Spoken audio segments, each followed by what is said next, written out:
everyone! Stories that stick with you start right here. Story 1. AITA for leaving Christmas dinner because I couldn't see my food? UK, early 20s am. I'm severely sight impaired, though not completely blind.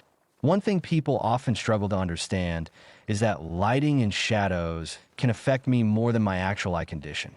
In some situations, I can technically see, but still can't function, especially at a table.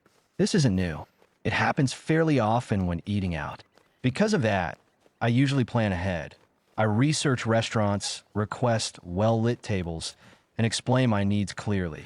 When I do this, it works almost every time. With friends who understand visual impairment, meals are rarely an issue. Christmas dinner with my family was different. We were seated close together in the conservatory with yellow-toned overhead lighting. If I sat back, I could see what was on my plate, but couldn't reach it properly. When I leaned forward to eat, my head blocked the light and cast a shadow over the plate. And suddenly I couldn't see the food at all. My depth perception is inconsistent, and shadows appear much darker to me than they do to most people. After a while, someone asked why I wasn't eating. I explained, apologetically, that I couldn't see my food. The responses missed the point. People offered to put more food on my plate so I'd know what was there, or commented loudly about how nice the meal was, as if they thought I was criticizing it. I wasn't. I just physically couldn't eat. The more I tried to explain, the more it seemed to be interpreted as me being difficult. I'm also autistic, so it's possible I misread some reactions, but the situation was becoming overwhelming. Eventually, I left the table to calm down and didn't come back. What hurt wasn't just the lighting. It was the feeling that once the white cane is out of sight and I'm at home, my disability becomes easier to forget. I've lived with this for 22 years. I assumed the people closest to me would understand my needs better than they did in that moment. I wasn't angry. I just needed space. Update. I spoke to my family later, after everyone had left. It turns out no one was upset that I'd left, and they apologized, saying they should have thought about it more. It wasn't as big a problem to them as it felt to me. I'll be buying a small table lamp. Story 2. Do not confront the narcissist about their behavior. Please learn from my mistakes. If you are forced to be around a narcissist this holiday, hear me out. I know how tempting it is. I know how badly you want to finally say your piece. To explain yourself.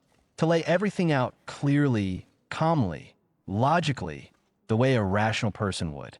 That instinct makes sense because you are rational. That's how healthy people handle conflict. But the narcissist does not live in shared reality. They live inside a carefully protected fantasy where they're a good person, a good parent, someone who loves deeply, someone who is misunderstood and unfairly attacked. Anything that threatens this fantasy, anything that suggests they might be cruel, selfish, or abusive, is perceived as an attack. And when that fantasy cracks, they don't self-reflect. They explode. Confronting a narcissist does not lead to insight or accountability. It leads to rage, punishment, and revenge. Their ego is incredibly fragile, and when it's threatened, they regress, emotionally, into something primitive and volatile. That's not your fault. It's how they're wired. You think that if you just explain it better, if you just find the right words, they'll finally understand and stop hurting you. But the problem is not a lack of explanation. They already know what they're doing, and they do it anyway. They will deny, minimize, twist, and rewrite reality. Not because they're confused, but because accepting responsibility would shatter the image they have of themselves. You cannot reason them into empathy. You cannot argue them into change. You cannot love them into treating you better. When they say they love you, but their behavior is cruel, dismissive, or manipulative, believe the behavior. Calling out that contradiction will not make them pause.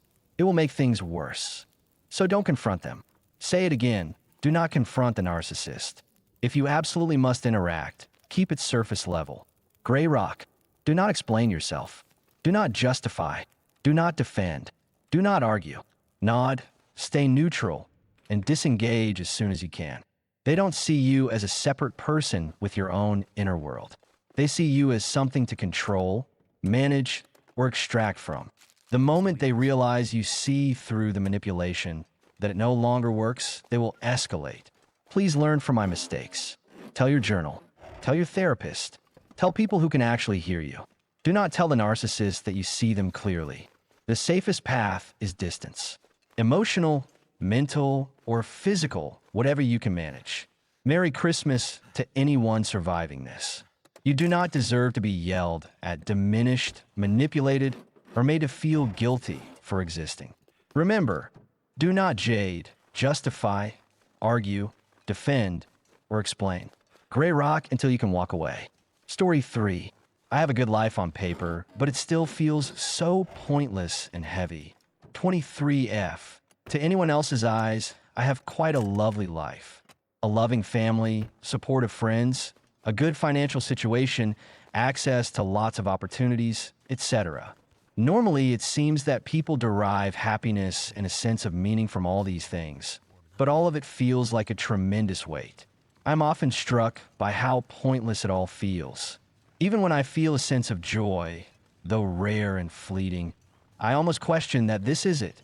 This is a feeling that makes life somehow more worth living. It's not hopelessness. It's the realization that the good things this world has to offer are somehow not good enough to make me want to continue living. And the fear that I will be tormented every day working for all these things, which crush me more than they uplift me. I don't want to engage with any of it. People, hobbies, work. I don't have dreams for the future, places I'd like to travel, or things I'd like to see. Thinking about anything like that makes me want to leave this world even more. It is all too much and too heavy. Even sleep feels like a task I don't want to do. I feel ashamed and guilty. I am not ungrateful, just feel worthless, I guess. Story 4. I just turned 30. The realization that I'm never going to live out my youth properly is killing me. I always knew I was different, and very early on, I had this dread and anxiety about the passage of time. I think I was 8 when I started to feel like what little responsibilities I had were overwhelming me, and all I wanted was to go back to being younger and not needing to be at school. At 17, I started to lose sleep over the fear of turning 30. But back then it was easier to imagine that somehow, one day, I would wake up and just feel normal. I wouldn't struggle with socialization. I wouldn't be anxious all the time. I wouldn't get upset easily. I would be able to do everything I had ever wanted, to be normal, to have friends, to find love, to move to a different country, to actually live life that I just turned 30, and now I have just realized that will never happen. My teens and 20s are over. I'm never going to be that one kid just hanging out with friends after class, discovering who he is, being silly, experiencing life. Even if by some miracle I wake up tomorrow with my brain rearranged to be normal, I'd be 40 by the time I saw any meaningful difference in my life. If I moved to the country I dream about living, I wouldn't be a young 20-something finding my own path. I'd be a 30-year-old pathetic weirdo with zero life experience making a fool of himself. This all applies to finding love, friendship, and work. I can't get over that I missed out on everything, that I never got a chance to live my life.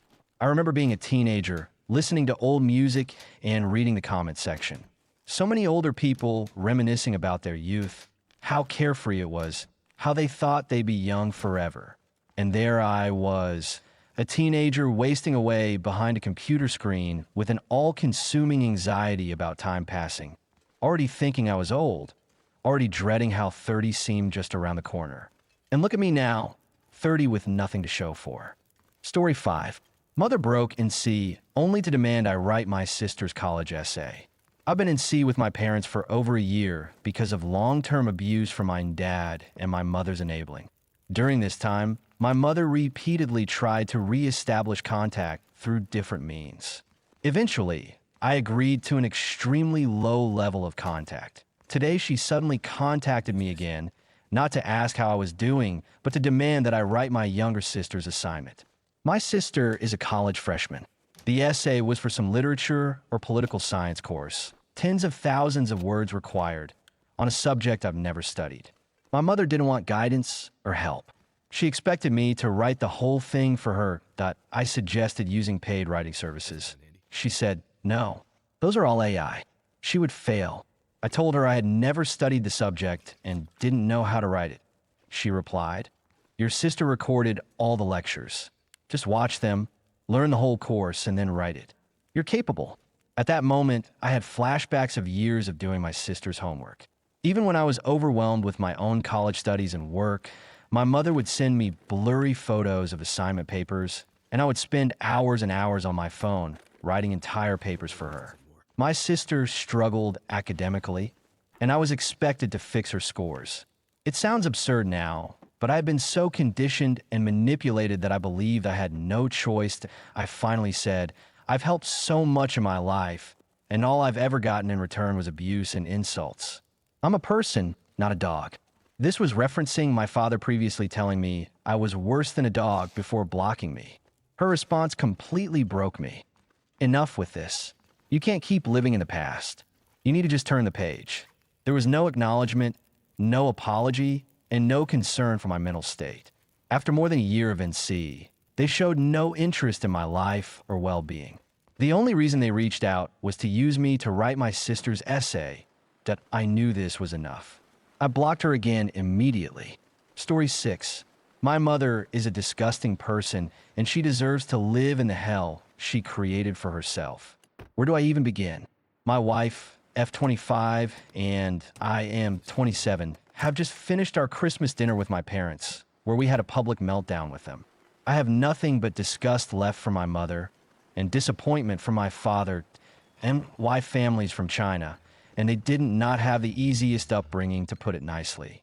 I grew up with their traumatic stories about famines and hardship that they endured. Trying to be a good kid, I tried empathizing with them, tried to put everything on myself, and pinned all their troubles on me. As many kids my age who tried to do that, who also didn't excel at anything we did, I tried to kill myself multiple times growing up, thinking it would solve the problem. For one reason or another, I just couldn't finish the job, which puts me in an endless spiral, thinking that I couldn't even kill myself for the sake of my family. Fast forward a bit, I moved to the US when I was 12. By talking to more and more people and talking to more friends I made, I realized something was wrong. I found out that not every parent blamed their kids for not understanding what they were going through, and that not every parent punished their kids for their own incompetences. I felt that for the first time, I didn't know my parents for the hell that they kept themselves in. And boy, do they do that as some kind of twisted bondage play. It was becoming clearer to me that only by having me in their own personal hell, where they're constantly being prosecuted and hurt by imaginary people and forces, will they gain ever so slightly a little bit of satisfaction. And by telling the world, they suffered so I can succeed, that I'm a problem only they can solve by burning me alive, would they have a reason to live. I don't know if what I'm saying makes sense, but I know I'm not crazy. And the more I dig, the more I went to therapy and talked to people I trusted, the clearer of a picture of my parents starting to form. My parents never admitted to any wrongdoings while I was growing up. In fact, they never admitted to the fact that I almost committed suicide a few times. When a close family member sexually assaulted me, they chose to shield the family member to keep the peace. And recently, while my career was finally taking off and that I met the love of my life, who makes me truly happy, they decide to block the wedding at every turn. That's when it hit me. They don't care about what makes me happy. They only care about what makes themselves feel good, especially my mother. She's someone quite successful in her field, and to be 100% honest, she got there by a disgusting amount of narcissism. She surrounded herself with yes men, and she has no shame in manipulate anyone into doing what she wants. She made moves that ranged from other would frown upon to borderline illegal and abandoned moves that could have put our family in way better positions. Yet because she never admits to any wrongdoings, she believes that everything she did was right. My dad all the while enables this by being at her side this whole time, fanning her on. She never graduated from a 4-year college, yet she feels that she knows better than anyone around her. And even when she's wrong, you can always count on my dad to take her side. Getting back to today, we were talking about my new job and how moving away would cost a lot of money to do so. And with me not even asking her for money, she straight up said that she's not interested in supporting me at all and that my wife is disrespecting her for avoiding her, so she'll never get a dime from her. A few things to note. My wife signed a prenup where it states that she won't have anything even in the event of a divorce. so she's never gotten anything in the first place. Secondly, I did not ask her for money. I only asked her if there's any money coming in at all into the States. I'm not financially dependent on her at all, and that my mother's been nothing but disrespectful towards my wife since day one. She can't even remember her name after a year we've been married. Just like that, the night turned into a verbal brawl. My mom accused my wife of being disrespectful the whole time and not listening a word either one of us been saying, discrediting everything about my wife. And it went on and on and on. I have no words. I only have disgust left for my mother. I ended up paying for dinner and stopped the whole conversation after. She is a narcissist who's hell bent on bringing everyone around her down into the pits, and she's the only one who deserves to be there. Story 7. My alcoholic mom just ruined my 3-year-old's Christmas Eve, and I'm heartbroken. Crossbows from her /off-me chest at I-27M. I'm sitting here at 1:30 a.m. on Christmas morning, and I just need to get this out. My mom has struggled with alcohol for a long time. She's staying with me, my girlfriend, S, and our 3-year-old daughter, D, right now because her car isn't working and we live near her job. She got off work at 6 p.m. and started drinking immediately. By the time S, D, and I got home at 7 p.m., she was already tipsy. She kept drinking all night, and by the time D was in bed at 9 p.m., she was completely sloshed. I tried to be calm. I asked her to stop drinking. She said she might to go out to a bar with a friend. I told her if she did, she couldn't come back shit-faced. She didn't leave, but she kept drinking in the house while I was trying to wrap Christmas presents for S, who was in the bedroom, as to not spoil the presents I got her. Then the pattern started. A pattern I recognized from my childhood. The grumbling, the moaning, the swearing. I knew an insane drunk tirade was coming. I pulled S outside to talk to her and inform her of the impending clusterfuck. S and I decided right then. She had to go. I wasn't going to let D wake up to that. When I told my mom I was driving her home, she lost it. She told us both to fuck off, stood up and started stomping around my home, saying nasty things about us. She said that we could go fuck ourselves and started grabbing and tossing her shit together aggressively. She tried to charge into D's bedroom to grab her stuff and storm out, but she was so drunk and aggressive I couldn't let her in there. I had to physically grab her by the shirt and rip her out from my daughter's doorway. She began babbling incoherent drunk swearing and couldn't organize her shit. So I pushed her aside, grabbed her things, and physically escorted her out of my apartment complex. She told me to just leave her alone and let her take care of herself, but she couldn't even walk straight.